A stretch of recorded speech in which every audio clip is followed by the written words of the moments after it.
Kita tahu hari ini kita menghadapi pilkada serentak ya di seluruh daerah Indonesia, dan pilkada ini baru ya yang kita punya pengalaman. Sebelumnya pilkada sudah serentak tetapi masih dijalankan secara parsial. Nah, berkaca pada Pilpres kemarin sebenarnya isu SARA sudah mulai menurun ya, alhamdulillahnya ya, tidak seperti pemilu-pemilu berikutnya, tetapi perlu juga kita mewaspadai isu SARA yang kemudian biasanya berkembang menjelang pilkada. Isu SARA biasanya meliputi seperti pengelompokan masyarakat ya berdasarkan identitas, suku, agama, dan ras.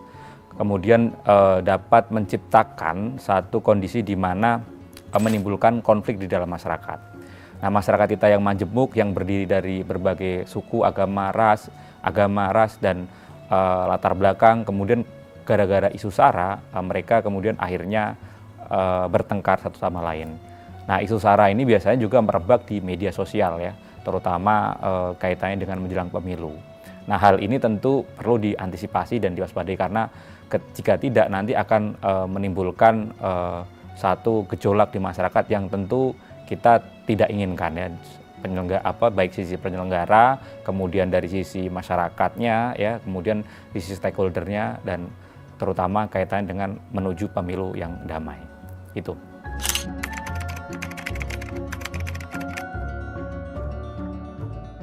Dampak negatifnya yang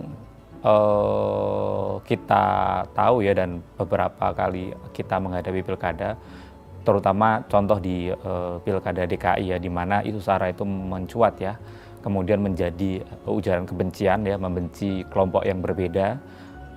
Nah, ini akan menimbulkan gesekan antar masyarakat ya. Meskipun pemilu sudah selesai, tetapi kadang isu SARA itu kebawa ke dalam ranah-ranah privat, ranah-ranah individu. Individu masih bertengkar satu sama lain gara-gara isu SARA. Kemudian antar keluarga tercerai-berai gara-gara isu SARA. Kemudian antar teman, antar kelompok masih bertikai gara-gara isu SARA di pilkada. Nah, ini tentu harus kita waspadai karena dampaknya sangat luas gitu ya, terutama bagi kita ya, manusia Indonesia yang tadi saya bilang bahwa hidupnya bergotong royong, kemudian tenggang rasa, toleransi antar berbeda agama, suku, dan ras itu.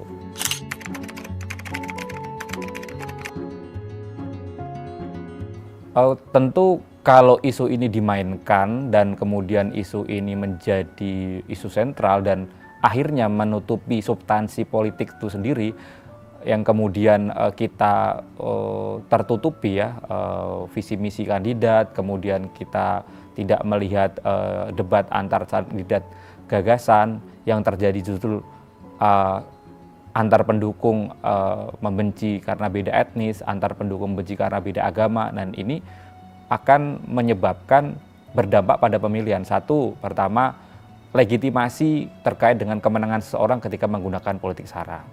Yang kedua, terkait dengan bagaimana seseorang yang kemudian menang dengan isu SARA, dia akan mengakomodir kelompok kepentingan yang dia bawa, terutama dengan kaitan SARA. Seperti contoh ketika tahun 2016 di Amerika, waktu itu Presiden Donald Trump ya, kemudian melakukan tindakan SARA yang akhirnya mau tidak mau dia harus mengadvokasi atau mengamankan dalam tanda kutip ya kelompok-kelompok yang kemudian memainkan isu SARA ini. Mengamankan dalam arti karena satu sisi dia adalah basis pemilih, satu sisi realitas yang kemudian dilihat dia juga kekuatan politik gitu ya. Seperti waktu itu adalah kelompok white supremacy ya, supremasi ras kulit putih yang tahun 2016 itu meningkat. Jadi ada semacam kelompok di Amerika yang percaya bahwa ras kulit putih lebih dominan daripada ras kulit lain. Nah, ini sebenarnya kan timbul dari politik SARA ya, yang kemudian menyebar dan akhirnya menjadi ujaran kebencian bagi kelompok mereka yang berbeda kulit, terutama di Amerika konteksnya kulit hitam. Nah, ini bisa saja kemudian kalau kita konversi ke pilkada, hal-hal semacam ini harus kita mitigasi ya, agar kemudian tidak berdampak pada pemilu yang lebih luas. Terus kemudian terkait dengan SARA, biasanya juga kelompok-kelompok pemilih rasional kecenderungan akan enggan untuk memilih dan akhirnya menjadi apatis terhadap politik SARA, dan ini tentu akan mengurangi cara masyarakat memilih dan akhirnya pemilihnya berkurang dan legitimasi pemilu ya jadi menurun karena partisipasi masyarakat yang mengurang. Nah, 3 hal tadi saya kira dampak contoh sedikitnya dampak terhadap kaitannya dengan politik sara seperti itu.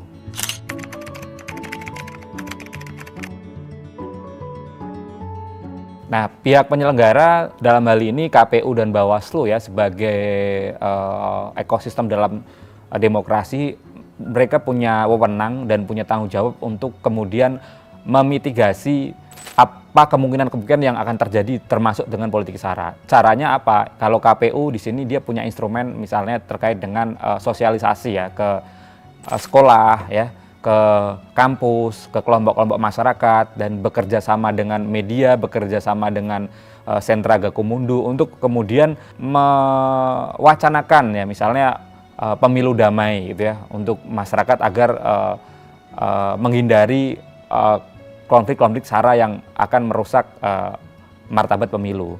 Kemudian mereka juga bisa bikin FGD seminar gitu ya dengan akademisi, kemudian dengan kelompok penggiat demokrasi untuk memitigasi hal-hal langkah-langkah apa saja yang nanti berujung pada tindakan-tindakan yang bisa kemudian menangkal isu sara tersebut ya. Terus kemudian pihak KPU juga bisa bekerjasama dengan lembaga media ya dalam arti ya media mainstream ataupun media sosial media ya. Sama-sama memonitoring ketika ada terjadi persebaran isu sara di sosial media atau di media mainstream untuk kemudian dilayangkan surat untuk di take down atau untuk hilangkan agar kemudian tidak menyebar secara luas ya. Itu dari sisi KPU. Dari sisi Bawaslu sebagai penyelenggara dia juga punya wewenang untuk kemudian mengawasi ya dari proses tahapan, terutama sekarang lagi memasuki tahapan kampanye yang dimana biasanya isu-isu sering muncul ya, termasuk isu sara, dan dia bisa bekerjasama dengan Gakumdu, bekerjasama dengan KPU, bekerjasama dengan kepolisian, Satpol PP untuk kemudian mengawasi ya, baik itu dalam kaitannya dia melihat baliho-baliho yang sifatnya manual seperti APK-APK yang mengandung unsur sara ataupun di sosial media ya dengan monitoring tadi ataupun dengan melakukan sosialisasi bekerjasama dengan KPU ke berbagai instansi sekolah, pemerintahan ataupun ke masyarakat, kelompok masyarakat. Seperti itu ya, jadi dia punya wewenang sampai pada level misalnya menindak ya, artinya menindak itu ketika Bawaslu menemukan laporan terkait dengan dugaan sara dari masyarakat, kemudian dari situ ada unsur potensi kriminal hukum ya yang kemudian bisa diadukan ya, nanti bisa diteruskan ke sentra Gakumdu, bisa diteruskan ke kepolisian yang di cyber untuk ditindak seperti itu, dan dia punya wewenang berdasarkan undang-undang pemilu ya seperti itu.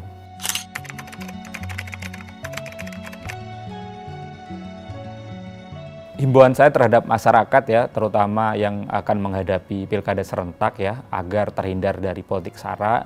Yang pertama, masyarakat saya dorong untuk menjadi pemilih kritis ya, pemilih kritis yang berarti pemilih yang harus mengetahui visi dan misi calon ya, tanpa kemudian melihat latar belakang ya, latar belakang dalam arti latar belakang track record boleh, tapi latar belakang background suku, identitas, agama apapun itu dihilangkan, karena saya kira agama apapun, suku apapun, etnis apapun, kalau dia punya kapasitas, punya track record yang bagus untuk memimpin, dia bisa memimpin. Jadi akhirnya teman-teman saya dorong untuk menjadi pemilih yang kritis, yang tahu program mana yang baik dan benar, visi misi yang mana yang baik benar untuk daerah masing-masing.